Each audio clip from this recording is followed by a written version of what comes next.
Sorry guys, there's a lot of disturbances here. So how much cheaper it is to buy a property like in an area like ours, which is like 20 minutes only away from the city? Here, like I can only say I can only tell by experience. So here around this area, that the like a very difficult property, like by access and by whatever is there. Minimum is 350 per square meter, and up to the maximum is 1,500 per square meter. And that is not titled yet, guys. That is not titled yet. That is to be yeah, like if you buy with that amount, that is to be taken out from the mother title, from it's not like just a plain transfer of title. Nah, it's not. Or it's just like a deed of sale and then you will have the title. It's not like that, guys. There's a lot of processes involved. In our case here, in that back property, we bought it for 1,000 per square meter, and the titling will start next year. So I don't know if that's gonna happen, but like I will just have to see and wait and see. I will have to wait because the titling, in the process of titling, guys, that real estate company has all the documents to apply for a new title. A new title from the mother title. I know this property at the back had a title already from the previous owner, from the old guy, and from the old guy's wife. So that is, it's like for others it's still cheap, but it's not yet titled, guys. Like I bought that property in Davao City. I was already married to William, and it's like less than 1,000 pesos, but the supporting documents of that is like such a problem, guys. That's why it was sold to me as cheap as that. The previous owner got a threat from the previous buyer that if they cannot return the money, there's millipede. If they cannot return the money, that they partially pay them. That there are threats.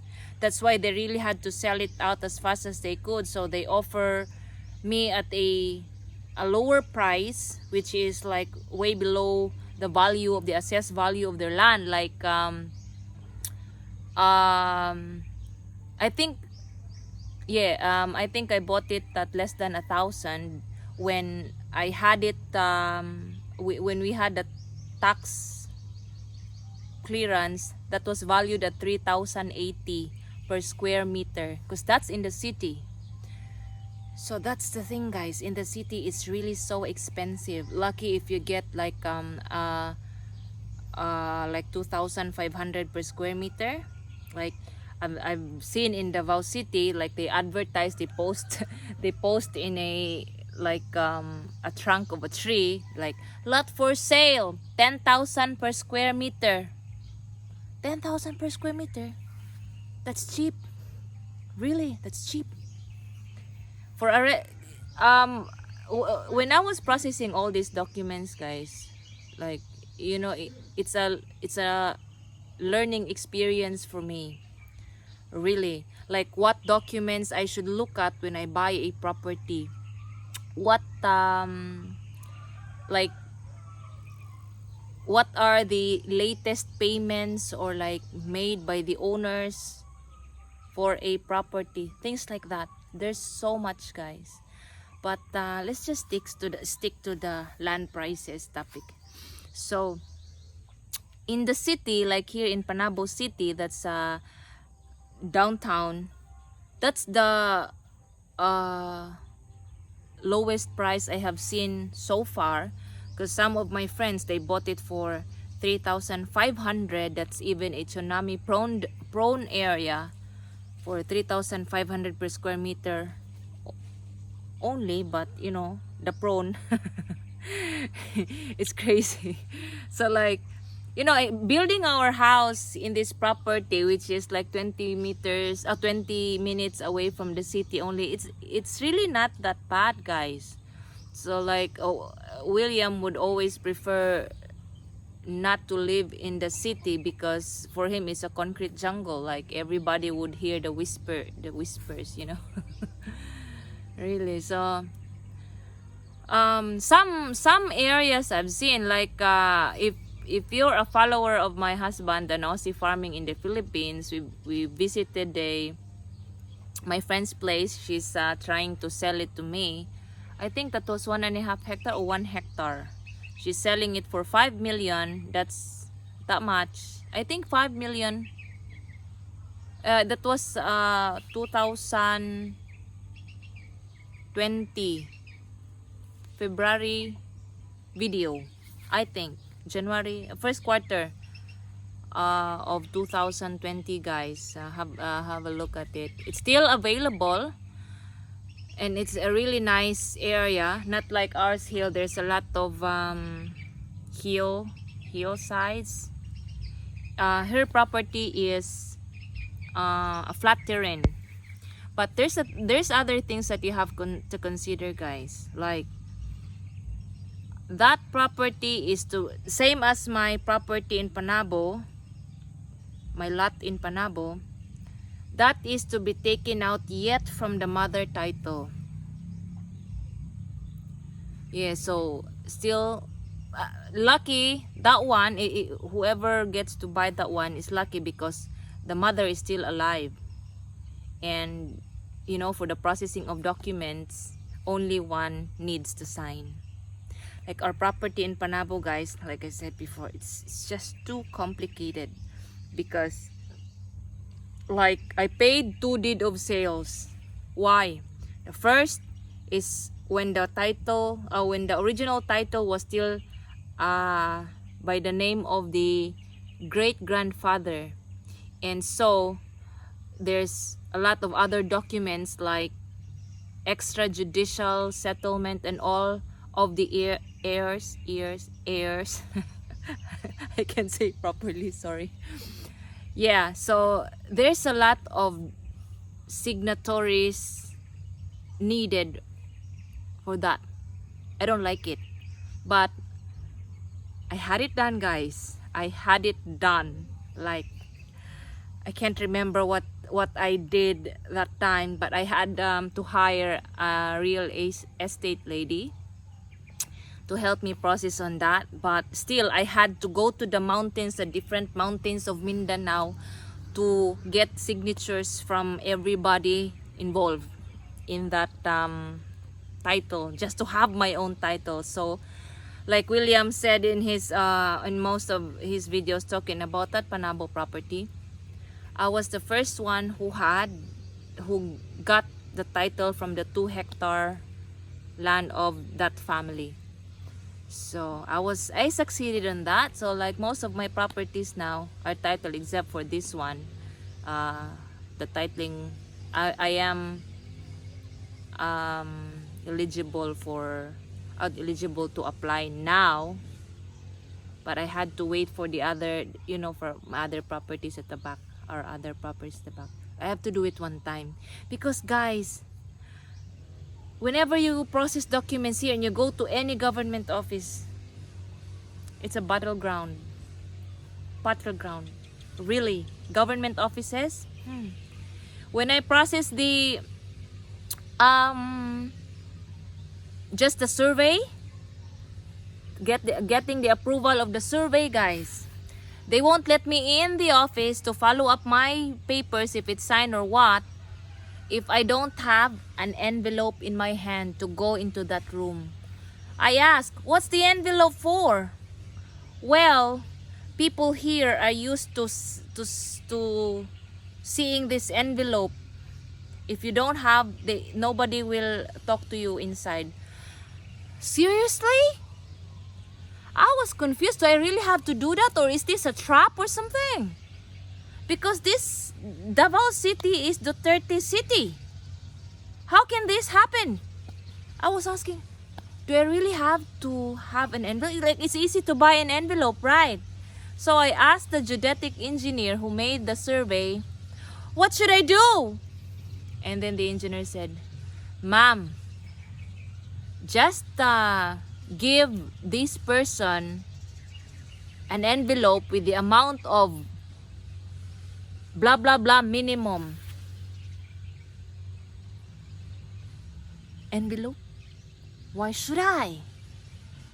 And then I was thinking, it's just a start of my documentation and my paper won't move. Like I was told, if it's just a mere transfer of title, the survey is only gonna take a maximum of 2 months. But if it is same case as mine, that you know, like taken out from the, like the 530 square meters to be taken out from a 2-hectare land, that will take like 5 to 7 months, guys. 5 to 7 months. William that time was not here. He's working in Vietnam, and I was like, I have to have the title before William finishes his job, or else like I don't know where, like, you know, while we have the resources at that time, I need to finish it. So I had my second meet up with these people who wants an envelope.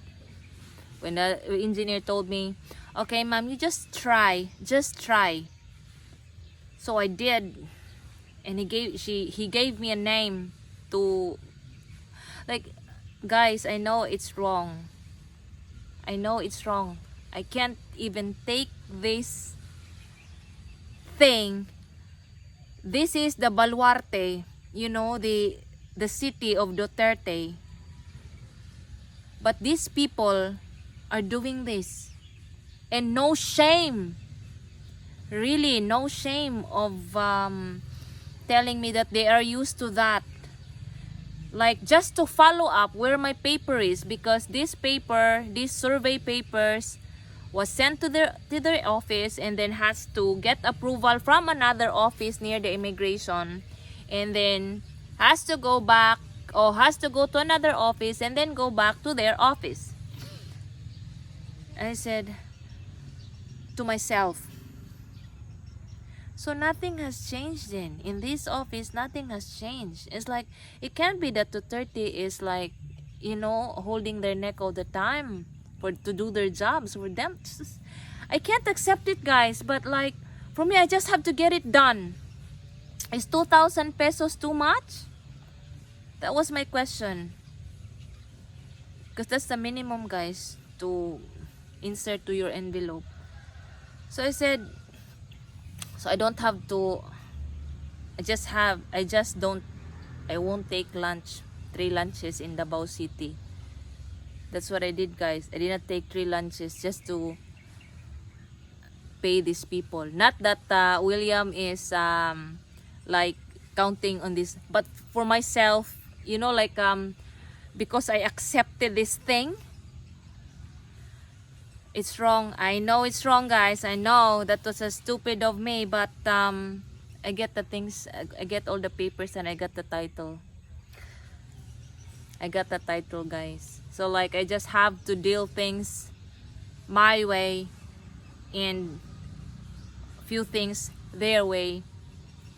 It's 2,000. I just close my eyes, drop the envelope. Hello, ma'am, with a smile. And so after like it didn't reach 5 months.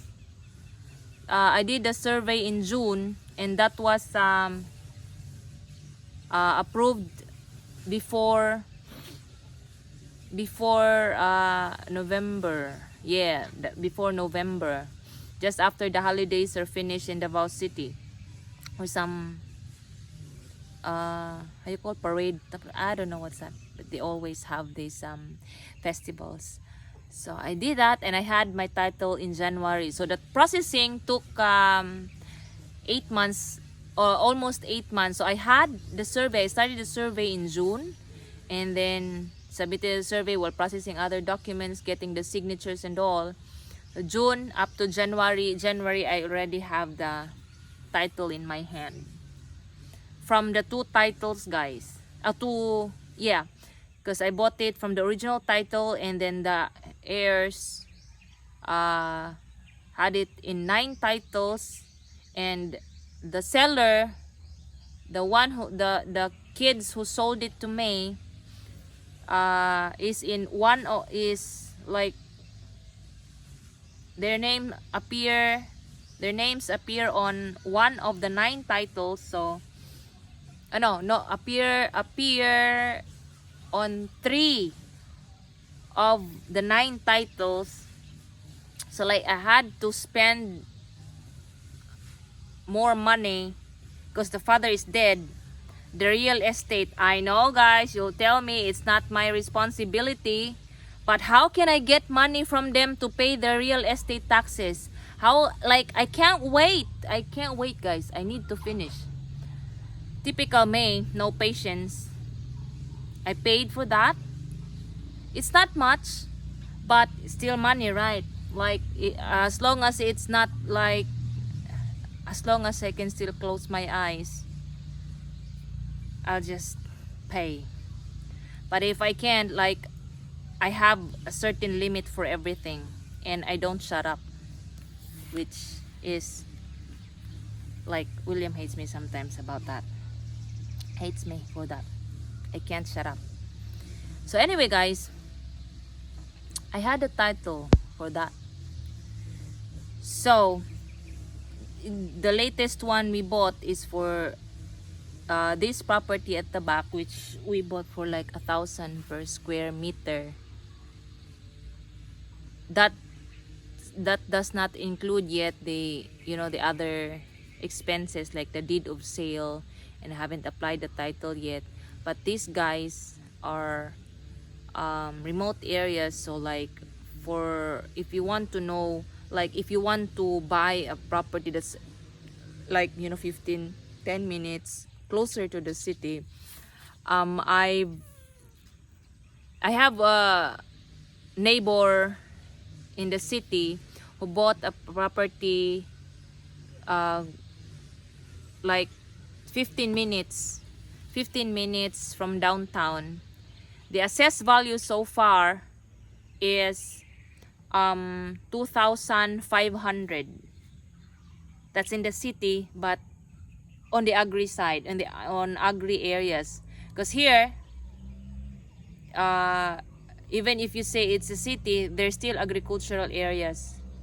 There's commercial areas, of course, agricultural area. You will see it in the tax clearance, guys, and tax declaration. So when you buy a property, you need to check the tax declaration. First, the title, of course. First thing to check if it has a title. Second is if you are hesitant of the price they gave you, you can check the tax declaration and tax payments and vicinity maps, and if the owners of the owner or owners are still alive, because that things you have to consider. This number 5 thing, the owners, like I just mentioned earlier, it's so difficult to have it like to if you are very particular of the document you're holding, like title, you need to know, even if that's a title, but if still alive, if the owner is still alive, or the names in the title are still alive, or like if you're talking to a person whose name is not in the title, then you wonder why, right? So things